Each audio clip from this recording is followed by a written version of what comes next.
नमस्कार। आप सुन रही हैं कहानी गुनाहों का देवता भाग 6।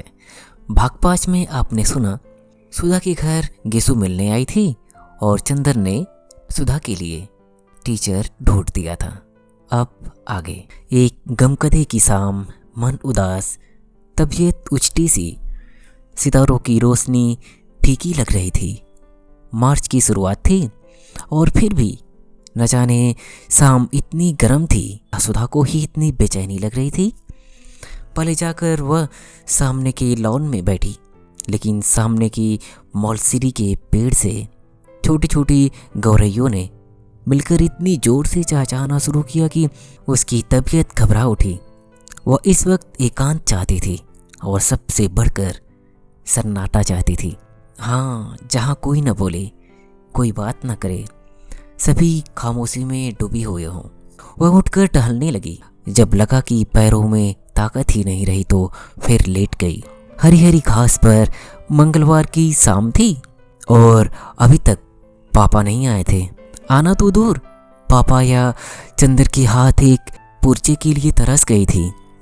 किसी ने यह भी नहीं लिखा कि वे लोग कहाँ रह गए हैं या कब तक आएंगे। किसी को सुधा का कोई ख्याल नहीं। शनिवार या इतवार हर रोज खाना खाते वक्त रोई। चाय पीना तो उसने उसी दिन छोड़ दिया था और सोमवार को सुबह पापा नहीं आए तो वह इतना फूट फूट कर रोई कि महाराजिन ने सिकती हुई रोटी छोड़कर चूल्हे की आँच निकालकर सुधा को समझाने आना पड़ा। और सुधा की रुलाई देखकर तो महाराजिन के हाथ पांव ढीले हो गए थे। उसकी सारी डांट हवा हो गई थी और वह सुधा का मुख ही देखती रही थी। कल से कॉलेज भी नहीं गई थी और दोनों दिन इंतजार करती रही कहीं दोपहर को पापा आ न जाएं। गेसु से भी 2 दिन से मुलाकात नहीं हुई थी, लेकिन मंगल को दोपहर तक जब कोई खबर ना आई तो उसकी घबराहट बेकाबू हो गई। इस वक्त उसने बिसरिया से कोई भी बात नहीं की। आधा घंटा पढ़ने के बाद उसने कहा उसके सिर में दर्द हो रहा है। उसके बाद खूब रोई। उसके बाद उठी, चाय पी, मुँह धोया और सामने की लॉन में टहलने लगी और फिर लेट गई हरी हरी घास पर। बड़ी ही उदास शाम थी और क्षितिज की लाली की होठ पे स्याह पड़ गए। बादल सांस रोके पड़े थे और खामोश सितारे टिमटिमा रहे थे। बगलों की धुंधली धुंधली कतारें पर मारती हुई गुजर रही थी। सुधा ने एक लंबी सांस लेकर सोचा कि अगर वह चिड़िया होती तो वह छड़ बाहर उड़कर जहाँ चाहती वहाँ खबर ले आती। पापा इस वक्त घूमने गए होंगे। चंदर अपने दोस्तों की टोली में बैठा रंगरेलियाँ कर रहा होगा। वहाँ भी दोस्त बना लिए होंगे उसने। बड़ा बातूनी है और बड़ा ही मीठी स्वभाव का है। आज तक किसी से सुधा ने उसकी बुराई नहीं सुनी। सभी उसको प्यार करते थे, यहाँ तक कि महाराजिन जो सुधा को हमेशा डांटती रहती थी, चंदर का हमेशा पक्ष लेती थी और सुधा हर एक से पूछ लेती थी कि चंदर के बारे में उसकी क्या राय है। लेकिन सब लोग जितनी चंदर की तारीफ करते वह उतना अच्छा उसे नहीं समझती थी। आदमी की परख तब होती है जब दिन रात बरते। चंदर उसका ऊन कभी नहीं ला कर देता था। बादामी रंग का रेशम मंगाओ तो केसरिया रंग ला कर देता था। इतने नक्शे बनाता रहता था। सुधा ने हमेशा उससे कहा कि मेज पोस्ट के लिए कोई डिजाइन बना दो, तो उसने कभी नहीं बनाई। एक बार सुधा ने बहुत अच्छी वायल कानपुर से मंगवाई और चंदर ने कहा, लो यह बहुत अच्छी है, इस पर हम किनारे की डिजाइन बना देंगे। उसके बाद उसने उसमें तमाम पान जैसा जाने क्या बना दिया। जब सुधा ने पूछा यह क्या है तो बोला लंका का नक्शा है। जब सुधा बिगड़ी तो बोला लड़कियों के हृदय में रावण से मेघनाथ तक करोड़ों राक्षसों का वास होता है, इसलिए उनकी पोशाक में लंका का नक्शा ज़्यादा सुशोभित होता है। मारे गुस्से के सुधा ने वह धोती अपनी मालिन को दे डाली थी। यह सब बातें तो किसी को मालूम नहीं। उनके सामने तो जरा सा कपूर साहब हंस दिए, चार मजाक की बातें कर दी, छोटे मोटे उनके काम कर दिए। मीठी बातें कर ली और बस। समझे कपूर साहब तो बिल्कुल गुलाब के फूल हैं, लेकिन कपूर साहब एक तीखी कांटे हैं जो दिन रात सुधा के मन में चुभते रहते हैं। यह तो दुनिया को नहीं मालूम। दुनिया क्या जाने कि सुधा कितनी परेशान रहती है चंदर की आदतों से। अगर दुनिया को मालूम हो जाए तो कोई चंदर की जरा भी तारीफ न करे, सब सुधा को ही ज़्यादा अच्छा कहें। लेकिन सुधा कभी किसी से कुछ नहीं कहती, मगर आज उसका मन हो रहा था कि किसी से चंदर की जी भरकर बुराई कर ले तो उसका मन बहुत हल्का हो जाए। चलो बिटिया रानी, तनी खाए लो, फिर भीतर लेटो। अब इन लेटी का बखत नहीं आवा। सहसा महाराजिन ने आकर सुधा की स्वप्न श्रृंखला तोड़ते हुए कहा, अब हम नहीं खाएंगे, भूख नहीं। सुधा ने अपने सुनाले सपनों में ही डूबी हुई बेहोश आवाज में जवाब दिया, खाए लो बिटिया, खाए पिए छोड़े से कसस काम चली। आओ उठाओ, महाराजिन ने बड़े दुलार से कहा। सुधा पीछा छूटने की कोई आशा ना देखकर उठ गई और चल दी खाने। कौर उठाते ही उसकी आंख में आंसू झलक आए, लेकिन अपने को रोक लिया उसने। दूसरों के सामने अपने को बहुत शांत रखना आता था उसे। 2 कौर खाने के बाद वह महाराजिन से बोली, आज कोई चिट्ठी तो नहीं आई? नहीं बिटिया, आज तो दिन भर हम घर ही रहो। महाराजिन ने पराठे उलटते हुए जवाब दिया, काहे बिटिया, बाबूजी कुछ हो नहीं लिखिन? तो छोटे बाबू तो लिखी देते। अरे महाराजिन, यही तो हमारी जान का रोना है। हम चाहे रो रो कर मर जाएं, मगर न पापा को ख्याल न पापा के शिष्य को। और चंदर तो ऐसे खराब हैं कि हम क्या करें, ऐसे स्वार्थी हैं, अपने मतलब के बस सुबह शाम आए, हम या पापा ना मिले तो आप हटा देंगे। बहुत घूमने लगी हो तुम, बहुत बाहर कदम निकल गया है तुम्हारा। और सच पूछो तो चंदर की वजह से हमने सब जगह आना जाना बंद कर दिया और खुद हैं आज लखनऊ, कल कलकत्ता, और एक चिट्ठी भेजने तक का वक्त नहीं मिलता। अभी हम ऐसा करते तो हमारी जान नोच खाते। और पापा को देखो, उसकी दुलारे शिष्य उनके साथ हैं तो बस किसी की फिक्र ही नहीं। अब तुम महाराजिन चंदन को तो कभी चाय बना के मत देना। काहे बिटिया, काहे कोसत हो? कैसा चाँद से तो छोटे बाबू, और कैसा हंस की बात करत हैं। माई का जाने कैसी हियाव पड़ा कि उन्हें अलग कह दहीस। बेचारा होटल की जाने कैसी रोटी खात हुई, उन्हें यही बुलाई ले, अपने हाथ से खिलाई के 2 महीना में मोटा कह दे। मैं तो उसे ज़्यादा उसकी ममता लागत है। बीबी जी, बाहर एक मेम पूछत हैं, यहाँ कोनो डाकदर रहत हैं? हम कहा नहीं, यहाँ तो बाबूजी रहत हैं। तो कहत हैं नहीं नहीं, यही मकान आए। मालिन ने सहसा आकर बहुत स्वतंत्र स्वरों में कहा, बैठाओ उन्हें, हम आते हैं। बाहर जाकर उसने देखा तो नील काढ़े की छाड़ से टिकी हुई बाइसिकल रखी थी और एक ईसाई लड़की लान पर टहल रही है। होगी करीब 24-25 बरस की, लेकिन बहुत अच्छी लग रही थी। कहिए, आप किसे पूछ रही हैं? सुधा ने अंग्रेजी में पूछा। मैं डॉक्टर शुक्ला से मिलने आई हूँ, उसने शुद्ध हिंदुस्तानी में कहा। वे तो बाहर गए हैं और कब आएंगे कुछ पता नहीं। कोई खास काम है आपको? सुधा ने पूछा। यूं ही मिलने आई। आप उनकी लड़की हैं? उसने साइकिल उठाते हुए कहा। जी हाँ, लेकिन अपना नाम तो बताई जाए। मेरा नाम कोई महत्वपूर्ण नहीं, मैं उनसे मिल लूँगी। और हाँ, आप उसे जानती हैं, मिस्टर कपूर को? हाँ, आप पम्मी हैं, मिस डिक्रूज। सुधा को एकदम ख्याल आ गया। आइए आइए, हम आपको ऐसे नहीं जाने देंगे, चलिए बैठिए। सुधा ने बड़ी बेतकल्लुफी से उसकी साइकिल पकड़ ली। अच्छा चलो, कहकर पम्मी जाकर ड्राइंग रूम में बैठ गई। मिस्टर कपूर रहते कहाँ हैं? पम्मी ने बैठने से पहले पूछा। रहते तो वे चौक में हैं, लेकिन आजकल तो पापा के साथ बाहर गए हैं। वे तो आपकी एक दिन बहुत तारीफ कर रहे थे, बहुत तारीफ। इतनी तारीफ किसी लड़की की करते तो नहीं सुना। सचमुच? पम्मी का चेहरा लाल हो गया। वह बहुत अच्छे हैं, बहुत अच्छे। थोड़ी देर पम्मी चुप रही, फिर बोली, क्या बताया था उन्होंने हमारे बारे में? ओह तमाम, एक दिन शाम को तो हम लोग आप ही के बारे में बात करते रहे। आपके भाई के बारे में बताते रहें, फिर आपकी काम के बारे में बताया कि आप कितना तेज टाइप करती हैं, फिर आपकी रुचियों के बारे में बताया कि आपको साहित्य से बहुत शौक़ नहीं है और आप शादी से बेहद नफ़रत करती हैं और आप ज़्यादा मिलती जुलती नहीं, बाहर आती जाती नहीं। और मिस टिक्रूज ना, आप पम्मी कहिए मुझे। हाँ तो मिस पम्मी, शायद इसीलिए आप उसे इतनी अच्छी लगी कि आप कहीं आती जाती नहीं। वो लड़कियों का आना जाना और आज़ादी बहुत नापसंद करता है, सुधा बोली। नहीं, वह ठीक सोचता है, पम्मी बोली। मैं शादी और तलाक के बाद इसी नतीजे पर पहुंची हूँ कि 14 बरस से 34 बरस तक लड़कियों को बहुत शासन में रखना चाहिए, पम्मी ने गंभीरता से कहा। एक ईसाई मेम के मुंह से यह बात सुनकर सुधा दंग रह गई। क्यों? उसने पूछा।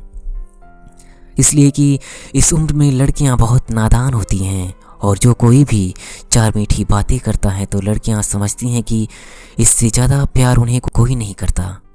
और इस उम्र में जो कोई भी ऐरा गहरा उनके संसर्ग में आ जाता है उसे वो प्यार का देवता समझने लगती हैं। और नतीजा यह होता है कि वे ऐसी जाल में फंस जाते हैं कि ज़िंदगी भर उससे छुटकारा नहीं मिलता। मेरा तो यह विचार है कि या तो लड़की 34 बरस के बाद शादी करे जब वे अच्छा बुरा समझने के लायक हो जाए, नहीं तो मुझे तो हिंदुओं का कायदा सबसे ज़्यादा पसंद आता है कि 14 वर्ष के पहले ही लड़की की शादी कर दी जाए। उसके बाद उसका संसर्ग उसी आदमी से रहे जिससे उसे ज़िंदगी भर निबाह करना है और अपने विकास क्रम में दोनों ही एक दूसरे को समझते चलें। लेकिन यह तो सबसे भद्दा तरीका है कि 14 और 34 वर्ष के बीच लड़की की शादी हो या उसे आज़ादी दी जाए। मैंने तो स्वयं अपने ऊपर बंधन बांध लिए थे। तुम्हारी तो शादी अभी नहीं हुई? नहीं। बहुत ठीक, तुम 34 बरस के पहले शादी मत करना। अच्छा, हाँ। और क्या बताया चंदर ने मेरे बारे में? और तो कुछ खास नहीं। हाँ, यह कह रहा था कि आपको चाय और सिगरेट बहुत अच्छी लगती है। ओहो, देखिए मैं भूल गई। लीजिए सिगरेट मंगवाती हूँ। और सुधा ने घंटी बजाई। रहने दीजिए, मैं सिगरेट छोड़ रही हूँ। क्यों? इसलिए कि कपूर को अच्छा नहीं लगता और अब वह मेरा दोस्त बन गया है और दोस्ती में एक दूसरे से निभाह करना ही पड़ता है। उसने आपसे यह नहीं बताया कि मैंने उसे दोस्त मान लिया है? पम्मी ने पूछा। जी हाँ, बताया था। अच्छा तो चाय लीजिए। हाँ हाँ, चाय मंगवा लीजिए। आपका कपूर से क्या संबंध है? पम्मी ने पूछा। कुछ नहीं, मुझसे भला क्या संबंध होगा उनका? जब देखिए तब बिगड़ते रहते हैं मुझ पर। और बाहर गए हैं, आज तक कोई खत नहीं भेजा। ये कहीं संबंध है? नहीं, मेरा मतलब आप उनसे घनिष्ठ हैं? हाँ, कभी वह छिपाते तो नहीं मुझसे कुछ। क्यों? तब तो ठीक है, सच्चे दिल के आदमी मालूम पड़ते हैं। आप तो यह बता सकती हैं कि उन्हें क्या क्या चीज़ें पसंद हैं? हाँ, उन्हें कविता पसंद है। बस कविता के बारे में बात न कीजिए, कविता सुना दीजिए उन्हें या कविता की किताबें दे दीजिए। और उनको सुबह घूमना पसंद है, रात को गंगा जी की सैर करना पसंद है, सिनेमा तो बेहद पसंद है। और क्या? चाय की पत्ती का हलवा पसंद है। यह क्या होता है? मेरा मतलब बिना दूध की चाय उन्हें पसंद है। अच्छा अच्छा, देखिए आप सोचेंगे कि मैं इस तरह से मिस्टर कपूर के बारे में पूछ रही हूँ जैसे मैं कोई जासूस हूँ, लेकिन असल बात मैं आपको बता दूं कि मैं पिछले 2-3 साल से अकेली रहती रही, किसी से भी नहीं मिलती जुलती थी। उस दिन मिस्टर कपूर गए तो पता नहीं क्यों मुझ पर प्रभाव पड़ा। उनको देखकर ऐसा लगा कि यह आदमी है जिसमें दिल की सच्चाई है जो आदमियों में बिल्कुल नहीं होती। तभी मैंने सोचा इनसे दोस्ती कर लूं। लेकिन चूंकि एक बार दोस्ती करके विवाह के बाद अलगाव भोग चुकी हूँ मैं, इसलिए इनके बारे में पूरी जांच पड़ताल कर लेना चाहती हूँ। लेकिन दोस्त अब बना चुकी हूँ। चाय आ गई थी और पम्मी ने सुधा के प्याले में चाय डाली। न, मैं तो अभी खाना खा चुकी हूँ, सुधा बोली। पम्मी ने 2-3 चुस्कियों के बाद कहा, आपके बारे में चंदर ने मुझसे कहा था। कहा होगा, सुधा मुंह बिगाड़ कर बोली। मेरी बुराई ही कर रहे होंगे और क्या। पम्मी चाय के प्याले से उठते हुए धुएं को देखते हुए अपने ही ख्याल में डूबी थी। थोड़ी देर बाद बोली, मेरा अनुमान गलत नहीं होता। मैंने कपूर को देखते ही समझ लिया था कि यही मेरे लिए उपयुक्त मित्र हैं। मैंने कविता पढ़नी बहुत दिनों से छोड़ दी, लेकिन किसी कवयित्री ने, शायद मिसेज ब्राउनिंग ने लिखा था कि वह मेरी जिंदगी में रोशनी बनकर आया। उसे देखते ही मैं समझ गई कि वह आदमी है जिसके हाथ में मेरे दिल के सभी राज सुरक्षित रहेंगे। वह खेल नहीं करेगा और प्यार भी नहीं करेगा। जिंदगी में आकर भी जिंदगी से दूर और सपनों में बंधकर भी सपनों से अलग। यह बात कपूर पर बहुत लागू होती है। माफ़ करना मिस सुधा, मैं आपसे इसलिए कह रही हूँ कि आप इतनी घनिष्ठ हैं और आप उन्हें बतला देंगी कि मेरा क्या ख्याल है उनके बारे में। अच्छा, अब मैं चलूँगी। बैठिए ना, सुधा बोली। नहीं, मेरा भाई अकेला खाने के लिए इंतज़ार कर रहा होगा। उठते हुए पम्मी ने कहा, आप बहुत अच्छी हैं। इस वक्त आप आई तो मैं थोड़ी सी चिंता भूल गई, वरना मैं 3 दिन से उदास थी। बैठिए, कुछ और चंदर के बारे में बताइए ना।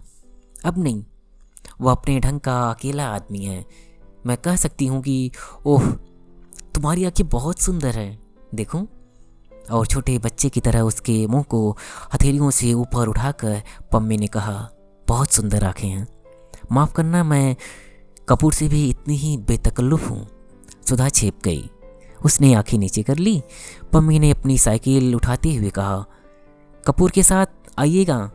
और आपने कहा था कपूर को कविता पसंद है। जी हाँ, गुड नाइट। जब पम्मी बंगले पर पहुंची तो उसकी साइकिल के कैरियर में अंग्रेजी कविता के 5-6 ग्रंथ बंधे थे। 8 बज चुके थे। सुधा जाकर अपने बिस्तर पर लेटकर पढ़ने लगी। अंग्रेजी कविता पढ़ रही थी। अंग्रेजी लड़कियां कितनी आज़ाद और स्वच्छंद होती होंगी। जब पम्मी, जो ईसाई है, इतनी आज़ाद है, उसने सोचा, और पम्मी कितनी अच्छी है। उसकी बेतकल्लुफ़ी में भोलापन तो नहीं है, पर सरलता बेहद है। बड़ा साफ दिल है, कुछ छिपाना नहीं जानती। और सुधा से सिर्फ 5-6 साल बड़ी है, लेकिन सुधा उसके सामने बच्ची लगती है। कितना जानती है पम्मी, और कितना अच्छी समझ है उसकी। और चंदर की तारीफ करते नहीं थकती। चंदर के लिए उसने सिगरेट छोड़ दी। चंदर उसका दोस्त है। इतनी पढ़ी लिखी लड़की के लिए रोशनी का देवदूत है। सचमुच चंदर पर सुधा को गर्व है। और उसी चंदर से वह लड़ झगड़ लेती है, इतनी मान मनुहार कर लेती है, और चंदर सब बर्दाश्त कर लेता है। वरना चंदर के इतने बड़े बड़े दोस्त हैं और चंदर की इतनी इज्जत है। अगर चंदर चाहे तो सुधा की रत्ती भर परवाह ना करे, लेकिन चंदर सुधा की भली बुरी बात बर्दाश्त कर लेता है। और वह कितना परेशान करती है चंदर को।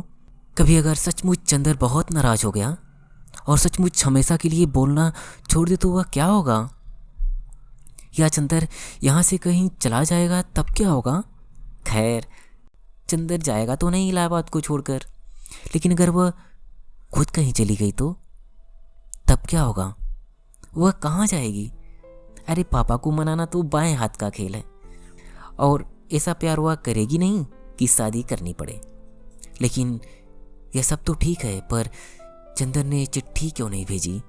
क्या नाराज हो गया है? जाते वक्त सुधा ने परेशान तो किया था। होलडॉल की पेटी का बक्सुआ खोल दिया था और उठाते ही चंदर के हाथ से सब कपड़े बिखर गए। चंदर कुछ बोला नहीं, लेकिन जाते समय उसने सुधा को डांटा भी नहीं और न ही समझाया कि घर का ख्याल रखना, अकेले घूमना मत, महाराजिन से लड़ना मत, पढ़ती रहना। इससे सुधा समझ गई कि वह नाराज है, लेकिन कुछ कहा नहीं। लेकिन चंदर को खत तो भेजना चाहिए था, चाहे गुस्से का ही खत क्यों ना हो। बिना खत के उसका मन कितना घबरा रहा है। और क्या चंदर को मालूम नहीं होगा? वह कैसे हो सकता है?